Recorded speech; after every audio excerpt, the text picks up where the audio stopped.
प्रेम आणि नाती याविषयी सगळ्यात जास्त बोललं जातं, सगळ्यात जास्त लिहिलं जातं आणि आपल्या जगण्याचा अविभाज्य घटक आहे प्रेम.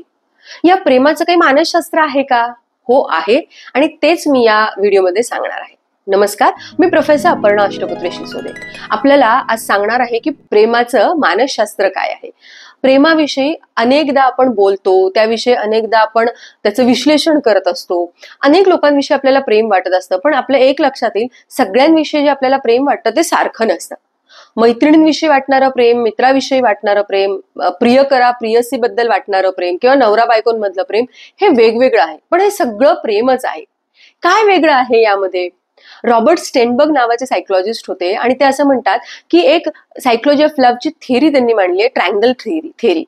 या ट्रायंगल थेरीमध्ये ते असं म्हणतात की 3 ऍस्पेक्ट आहेत प्रेमाचे, आणि या 3 ऍस्पेक्टच्या कॉम्बिनेशन मधनं हा जो आपल्याला फरक दिसतो ना प्रेमामध्ये तो येतो. काय ऍस्पेक्ट आहेत हे 3? एक आहे पॅशन, दुसरं आहे इंटिमसी आणि तिसरं आहे कमिटमेंट. हे 3 घटक आहेत प्रेमाचे, आणि यांच्या कॉम्बिनेशन मधनं आपल्याला जे प्रेम वेगळं वेगळं वाटतं ना ते ह्याच्यामुळे वाटतं. काय आहे? सगळ्यात पहिले आपण इंटिमसी समजून घेऊया. इंटिमसी काय आहे? जवळीकता, भावनिक जवळीकता. एखाद्या व्यक्तीबद्दल आपल्याला भावनिक डेप्थ काय म्हणू की आपलं जुडलेलं आहे असं वाटतं, बॉन्डिंग आहे असं आपल्याला वाटतं. That is intimacy. एखाद्या व्यक्तीला आपण काहीही सांगू शकतो, माझ्या मनातलं मी सगळं मोकळेपणाने सांगू शकते, बोलू शकते, त्याबद्दल ती समोरची व्यक्ती मला जज करणार नाहीये. ह्याला आपण म्हणणार आहोत इंटिमसी, जवळीकता. दुसरं काय आहे? दुसरं आहे पॅशन. पॅशन काय आहे? ऊर्जा आहे, फायर आहे, इच्छा आहे, इच्छाशक्ती आहे. पॅशनेट असतो आपण की ते मला पाहिजे आहे. That is what is passion. इच्छा असणं, पूर्तता करणं इच्छांची, हे सगळं कशात येणार आहे? आपल्या पॅशन मध्ये येणार आहे. मला एखादी गोष्ट हवी आहे आणि जर आपण शिद्दत से चाहता है, तर हे जी शिद्दत आहे ना ती म्हणजे पॅशन आहे. आणि तिसरा घटक जो आहे तो आहे कमिटमेंट. कमिटमेंट मध्ये एक आपण की सिक्युरिटीची भावना आहे, स्टेबिलिटीची भावना आहे, स्थिरता असणार आहे. ती जी माझी नातं आहे, ते जे माझं नातं आहे, ती व्यक्ती आहे, ती माझ्या आयुष्याला स्थिरता देणार आहे, स्टेबिलिटी देणार आहे आणि माझ्या सोबत असणार आहे. भावनिकरित्या, फिजिकली ती माझ्या सोबत असणार आहे. हे 3 कंपोनंट आहेत, आणि या 3 कंपोनंटच्या आधारे आपलं जे प्रेम आहे, आणि जो आपल्याला वेगळं वेगळं वाटतं ना प्रेम, ते याच्यामुळेच वाटतं. स्टेनबर्ग असं म्हणतात की यांचं कॉम्बिनेशन आपण समजून घेतलं पाहिजे, आणि त्याच्या आधारे त्यांनी 6 प्रकार सांगितले.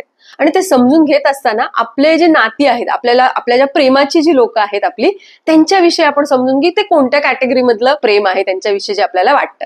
सगळ्यात पहिला जो प्रकार आहे तो आहे लाइकिंग. लाइकिंग म्हणजे मला आवडणं. यामध्ये इंटिमसी आहे, यामध्ये पॅशन आणि कमिटमेंट नाही. यामध्ये काय आहे? इंटिमसी आहे.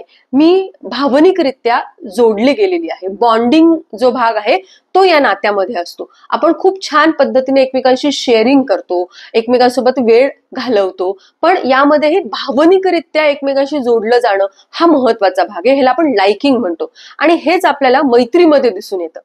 मैत्रीमध्ये लाइकिंगचा जो भाग आहे किंवा मैत्रीतलं जे प्रेम आहे त्यामध्ये लाइकिंग हा जो भाग आहे हा सगळ्यात जास्त असतो. इंटिमसी आणि काय म्हणूया आपण, इंटिमसीचा भाग सगळ्यात जास्त आहे त्याच्यामध्ये. पॅशन आणि कमिटमेंट हा भाग तिथे आपल्याला कमी दिसतो. दुसरा जो प्रकार आहे त्याला त्यांनी म्हटलेला आहे इनफॅच्युएशन. या इनफॅच्युएशन मध्ये पॅशन सगळ्यात जास्त आहे, आणि इंटिमसी आणि कमिटमेंट हे नाहीये.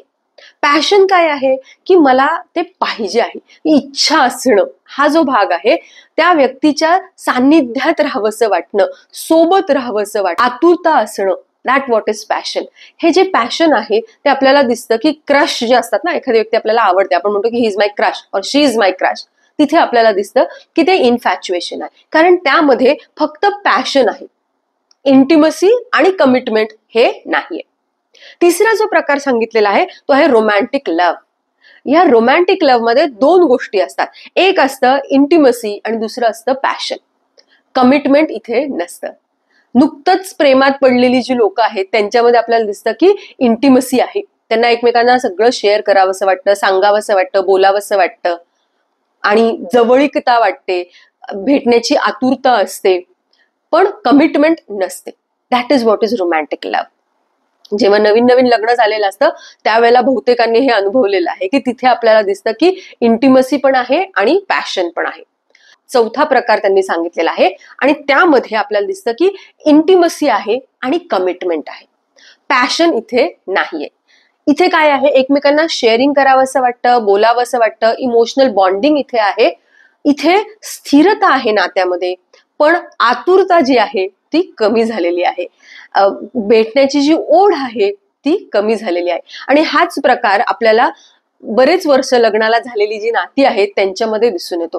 ती जी आतुरता आहे, भेटण्याची जी तीव्रता आहे ती कमी झालेली असते, पण बाकी इमोशनल बॉन्डिंग खूप चांगलं असतं. त्यासोबतच त्यांच्यामध्ये कमिटमेंट खूप चांगल्या पद्धतीची असते. आता बघा आपल्यामध्ये नेमकं कोणत्या नात्यामध्ये आपण आहोत. पाचवा जो प्रकार सांगितला आहे तो आहे फॅक्च्युअस लव्ह. यामध्ये आपल्याला दिसतं की पॅशन आहे आणि कमिटमेंट आहे, पण इथे इंटिमसी नाहीये. पॅशन आहे आणि कमिटमेंट आहे, इंटिमसी नाही. म्हणजे पॅशन आहे, आतुरता आहे, भेटावंसं वाटतं, कमिटमेंट पण आहे, स्थिरता आहे नात्यामध्ये, पण बॉन्डिंग नाहीये, इमोशनल बॉन्डिंग नाहीये. म्हणजे इथे मला काहीतरी शेअर करायला पाहिजे, सांगायला पाहिजे असं मला वाटत नाही. मला वाटत नाही, मी जर सांगितलं तर कदाचित मला जज करतील म्हणून मी सांगतच नाही. पण आतुरता आहे, भेटायची इच्छा आहे, कमिटमेंट आहे, नात्यामध्ये स्थिरता आहे. काही काही वेळेला लग्न झालेल्या नात्यांमध्ये आपल्याला हे बघायला मिळतं की शेअरिंग बिलकुलच नाही किंवा फार कमी आहे, बॉन्डिंग फार कमी आहे, भेटावंसं वाटतं, आतुरता आहे आणि कमिटेड आहेत नात्यामध्ये, असं दिसून येतं. आपण या 5 जी नाती सांगितले त्यामध्ये आपण कोणती नाती कुठे आहेत हे समजून घेऊया. आणि जे 5वं जे नातं आहे जे त्याच्यामध्ये असेल तर आपण सुधारणा करूया. 6वा जो प्रकार आणि शेवटचा प्रकार सांगितलेला आहे स्टेनबर्गनी तो आहे हे तिन्ही घटक असणं. पॅशन असणं, इंटिमसी असणं आणि कमिटमेंट असणं. हे आदर्श नातं आहे असं त्याचं म्हणणं आहे की तुम्हाला आतुरता पण वाटते, तुम्ही शेअर पण करता आणि तुमचं नातं स्थिर पण आहे. हे सांगत असताना स्टेनबर्ग हे पण सांगतात की नाती बदलत जातात, नाती स्टॅटिक नाहीयेत, स्थिर नाहीये, त्याच्यात बदल होत जातात. म्हणूनच आपण बघतो ना की काही रोमॅन्टिक नाती नंतर पुढे फॅक्च्युअस नात्यामध्ये जातात, कमिटेड मध्ये जातात. हे बदल होत जातात, ह्यांचं प्रमाणही बदलत जातं. आपण समजून घेऊया की आपल्या नात्यांमध्ये कुठे काय काय होत आहे. आणि जर तुम्हाला लक्षात येत असेल की तुमचं नातं जे आहे ते 6व्या प्रकारात मोडतंय, जिथे इंटिमसी पण आहे, पॅशन पण आहे आणि कमिटमेंट पण आहे, तर मला कमेंटमध्ये नक्की सांगा. आणि आपण हा व्हिडिओ शेवटपर्यंत बघितला त्याबद्दल खूप खूप धन्यवाद.